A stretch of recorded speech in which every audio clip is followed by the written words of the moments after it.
ऐसे फेमस लोग जिनकी रियल वॉइस आप शायद पहली बार सुनोगे और लास्ट वाले की आवाज तो डेफिनेटली कभी नहीं सुनी होगी क्योंकि वो बोलते ही नहीं थे। Rabindranath Tagore.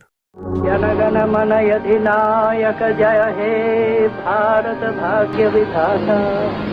Hitler. Dass ich fleißig gewesen bin, dass ich gearbeitet habe, dass ich mich in diesen Jahren für dich eingesetzt habe, dass ich anständig. Albert Einstein. Different manifestations of the same thing. A somewhat unfamiliar conception for the average mind. Mahatma Gandhi. Whatever the result of the mission that brought me to London, I know that I shall carry with me. Charlie Chaplin. I'm sorry, but I don't want to be an emperor. That's not my business. I don't want to rule or conquer anyone. किसकी voice आपने पहली बार सुनी comment